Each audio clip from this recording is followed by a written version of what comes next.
Hi friends, டின்னருக்கு dosa prepare பண்ணுறீங்களா? அப்போ நான் சொல்கிற இந்த சட்னியை ட்ரை பண்ணி பாருங்கள்.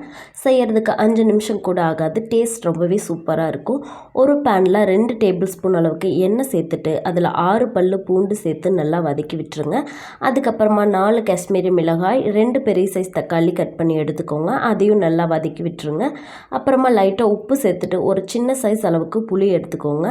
அதையும் நல்லா சேர்த்து மிக்ஸ் பண்ணி விட்டதுக்கப்புறமா ஒரு மிக்ஸி ஜாரில் மாற்றிட்டு அரைச்சி எடுத்துக்கோங்க. அதுக்கப்புறமா தாளிப்புக்காக ஒரு கடாயில் 1 டேபிள் ஸ்பூன் அளவுக்கு எண்ணெய் சேர்த்துட்டு உளுந்தம்பருப்பு, கடுகு நல்லா சேர்த்து பொரிஞ்சதுக்கப்புறமா 2 வரமிளகா, கருவேப்பிலை சேர்த்து நல்லா மிக்ஸ் பண்ணிவிட்டு அது நல்லா பொரிஞ்சதுக்கப்புறமா இந்த தாளிப்பை அந்த சட்னியில் கொட்டிடுங்க. சட்னியை நல்லா மிக்ஸ் பண்ணிவிட்டு தேவைக்கு ஏற்ற மாதிரி உப்பு சேர்த்துக்கோங்க. நல்லா கோல்டன் ப்ரௌன் கலரில் ஒரு தோசை ஊற்றி இந்த சட்னியை வச்சு சாப்பிட்டு பாருங்கள்.